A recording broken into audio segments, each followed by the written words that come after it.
So I think this is, when times of uncertainty, this is when buffers come in. And so what you really need to do is focusing on how you're structuring everything in your life, insurance, all different things, but around sort of your property decisions. Your buffers really is buying quality, but also structuring your loans the right way. So, understanding your guarantor loans, which we spoke about, understanding how LMI can actually give you a buffer. Yes, there's the cost for it, but you get the benefit of a buffer. Making sure that, you're building money in offset accounts, not just paying down your loans. Maybe you're using interest only if you've got investment properties. You've got to really focus on extending your loan term to 30 years, rather than 25 years will reduce your repayments and give you a bigger buffer. Look at saving hard, to give you those. So it's just all about really focusing on, if something happens to my financial situation, I'm going to be better protected. And so I do think it's a time to be putting those in place now. Then if, for example, there is something going on in the world and sometimes too late, you can't refinance, you lose your job, or property prices do fall for your property and you can't refinance, or etc. So buffers are so important. Is once, especially after your first property, because what happens is people go from feeling very cash rich, they've worked hard, they've got that savings there, and then they go to sometimes very little in the savings account after. And that is what I call the danger zone. Mm-hmm. And that is absolutely not a time to go out partying in your new place. Maybe, soft drinks at the house party. I might not even have a house party.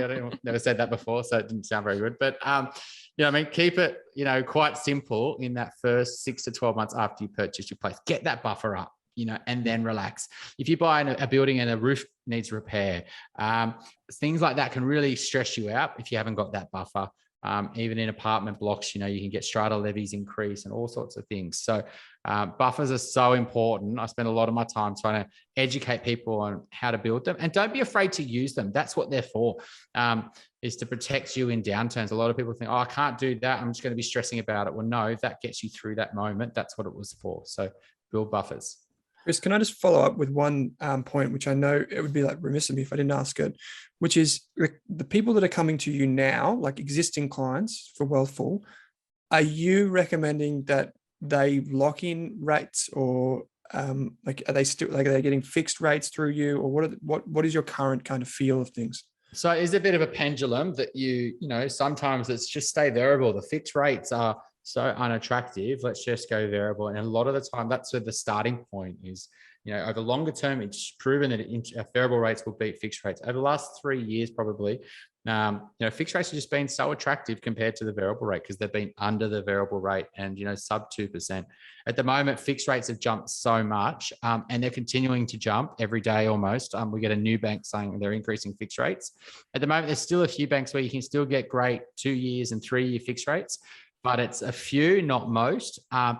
And, you can get great variable rates in low 2%. And so at the moment, it really depends on your situation, your buffers, and how protected you need to be because sometimes there's a cost of potentially going fixed, that if variable rates don't rise as much as society thinks, and society's been wrong for over a decade, to be honest. And so if variable rates stay low for the next 3 or 4 years, which is a chance, and you could have fixed at a higher rate and paid a higher cost. And so sometimes you should never always fix all your loan as well. You don't have to have 100% fixed or 100% variable. You always split it. So you may go 50% fixed, 50% variable, or 70% fixed, 30% variable. So a lot of people don't understand that as well.